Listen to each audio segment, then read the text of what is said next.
શું કરું? હા, મમ્મીજીને હા પાડતો તો મેં પાડી દીધી છે, પણ જો કદાચ કોમલબેન મારી વાત નહીં માને અને બહાર જવાની જીદ કરશે તો નહીં, તો નક્કામી અમારી વચ્ચે બોલાચાલી થઈ જશે.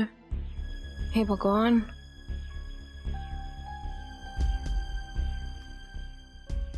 આઈસાબેન, તમે અહીં બેહીને હું કામ કરો છો? અંદર બેહીને કામ કરો ની. નહીં સવિતાબેન, અંદર નેટવર્ક નથી આવતું અને મારે ઇમ્પોર્ટન્ટ મેલ કરવાના છે. ઠીક છે, તમે બેહો. હું મારી બેનને ત્યાં રાંદલમાના લોટા તેડાવ્યા છે, ત્યાં જઈને આવું. હે? અરે વાહ, જઈ આવો. અચ્છા સાંભળો, રાંદલમાને અમારા બધા વતી કોમલબેન માટે પ્રાર્થના કરજો. ચોક્કસ કરા. અને બધું સારું થઈ જાય ને પછી હું મોટી બેનને કહીને રાંદલમાના લોટા તેડાવા. સાચી વાત છે, પણ સવિતાબેન, આપણે બધા તો કોમલબેનને બચાવવાના પૂરા પ્રયત્ન કરી લઈશું, પણ હવે બધો આધાર કોમલબેન ઉપર છે કે એ શું કરે છે. આઈ જસ્ટ હોપ કે કોમલબેનને ઘરેથી બહાર જવાનો વિચાર જ ન આવે, નહીતર આરવની બધી મહેનત ઉપર પાણી ફરી જશે.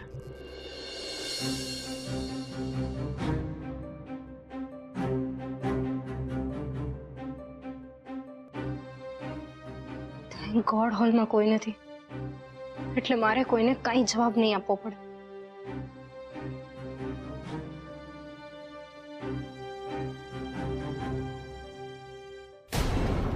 ઓ ગોડ,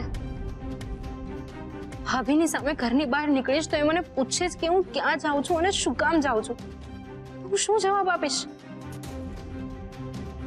જો કે બહાર નીકળીને પણ હું ક્યાં જઈશ, કારણ કે મિહિરનો ફોન આવે તો હું એને કહું ને હું તારી સાથે દુનિયાના કોઈ પણ ખૂણે આવવા તૈયાર છું, તું બસ મને અહીંથી લઈ જા.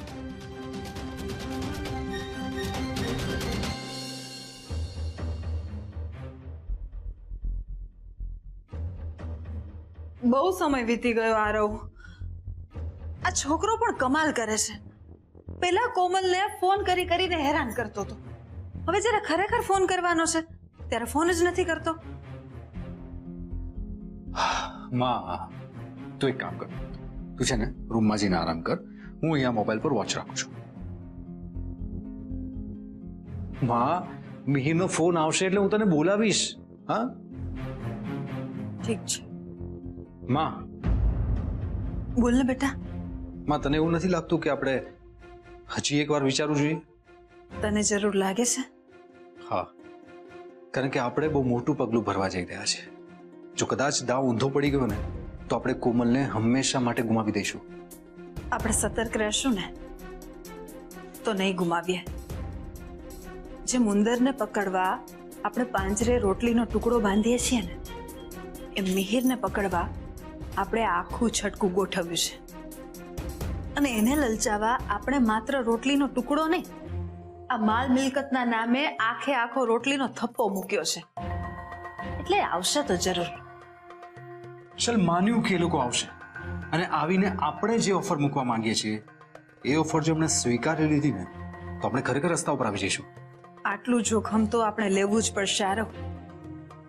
અને મને મારા 1000 હાથવાળા ઠાકોરજી પર વધારે ભરોસો છે. એ આપણને સાચો રસ્તો બતાવીને આમ રસ્તા પર તો નહીં જવા દે. હિંમત રાખ દીકરા, આપણી આ યોજના નિષ્ફળ તો નહીં જ જાય. હું અત્યારે જાઉં છું, પણ જેવો મિહિરનો ફોન આવે ને એવી તરત મને બોલાવશે.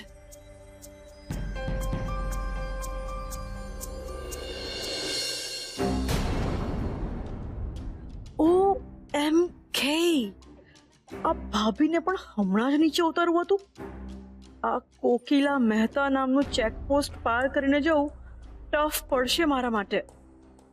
મારે આમને કોઈ એક્સક્યુઝ આપીને પટાવવા જ પડશે. શું વાત છે માધુરીબેન? આ સવારમાં તમારી સવારી ક્યાં ઉપડી?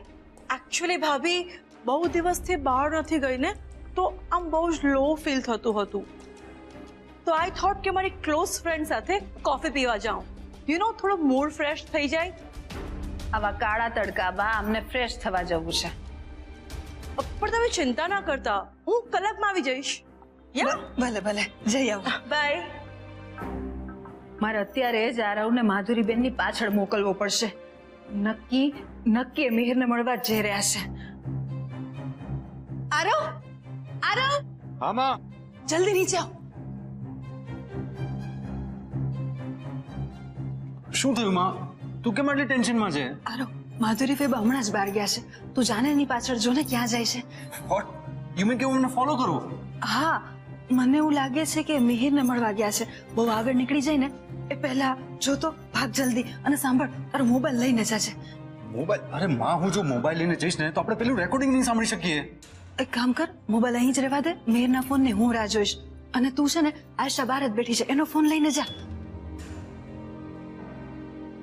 આરવ શું વિચારે છે? જલ્દી જા, આપણી પાસે સમય બહુ ઓછો છે. હા હા જાઉં છું. અને સાંભળ હા. કઈ પણ ખબર પડે ને ફોન કરજે. ઓકે માં, ઓકે.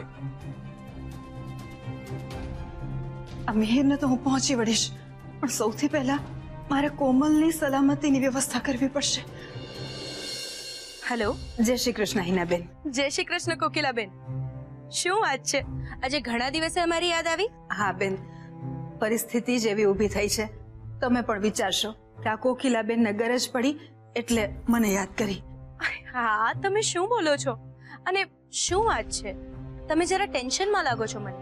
હિનાબેન, એક નાનકડી સમસ્યા છે જેને ઉકેલવા માટે જ મારે તમારી મદદની જરૂર છે. અરે આટલી જ વાત છે તો બોલો ને, મારે શું કરવાનું છે? જુઓ હિનાબેન, મારી વાત ધ્યાનથી સાંભળો.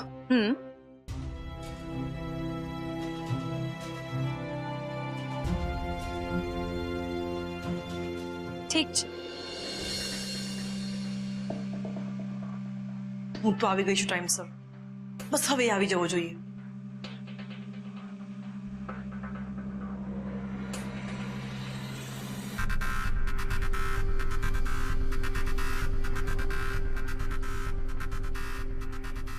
હું આમ ને આમ બેસીશ તો ફૈબા મને ઓળખી જશે. અને તો બહુ વાર કરી આવવામાં. આઈ ગેસ જે પણ ફૈબાને મળવા આવી રહ્યું છે એનું મારે વિડિયો રેકોર્ડિંગ કરવું જોઈએ.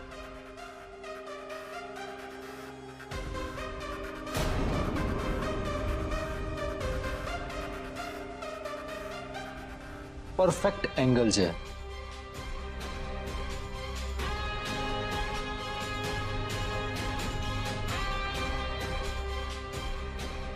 But cold drink please. Hello aunt. શું hello aunt? Oh no, that means કે માનો ડાઉટ કરેક્ટ હતો. ફૈબા અમારા બધાથી છુપાઈને મિહિરને મળવા જ આવ્યા. એનો મતલબ એ કે મિહિરના ટચમાં હતા અને છે. તે આ આંટને આખી હલાવી નાખી છે. What is all this? તે શું માંડ્યું છે આ બધું? હો, કેમ? મેં શું કર્યું? તે કઈ નથી કર્યું ને એ જ પ્રોબ્લેમ છે. તું અચાનક આમ ગાયબ થઈ જાય એ કેમ ચાલે? તને આઈડિયા પણ છે અહીંયા શું શું બની ગયું છે? આંટ, તમને આઈડિયા નથી કે મારી સાથે શું શું બની ગયું છે તે. યસ, તમારા ભાઈ મિસ્ટર જયરાજે મને જે ત્રાસ આપ્યો છે. અરે એ પછી કોઈ પણ માણસ હોય ને તે ભાગી જ જાય આવી રીતે. પણ તને આમ ગાયબ. Thank you. Will you have something?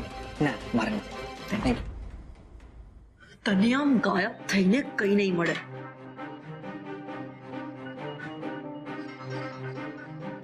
ઉપરથી તારે કોમલને કાયમ માટે ગુમાવવાનો વારો આવશે. કેમ? એવું તે શું થયું? અરે ભાભી અને આરવે ઘણા બધા પ્લાનિંગ કરે છે તારી પીઠ પાછળ.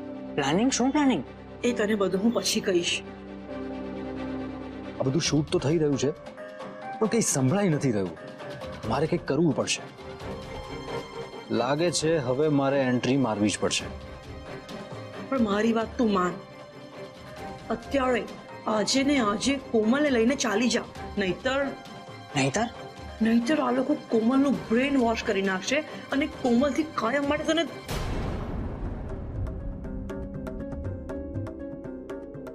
કે શું થયું? આરવ છે ત્યાં. એ મને તારી સાથે જોઈ જશે તો મારી તો બેન્ડ વાગી જશે. મારે નીકળવું પડશે. ઓકે? એક મિનિટ, જતા જતા મને એ તો કહેતા જાઓ કે એ લોકો શું પ્લાનિંગ કરી રહ્યા છે. એ વાત તો આપણે પ્રાઇવેટ નંબર પર કરશું. ઓકે? આઈ એમ લિવિંગ નાઉ. આરવ ભાઈ તને જોઈ જાય એ પહેલા તું પણ નીકળી જા મિહિર.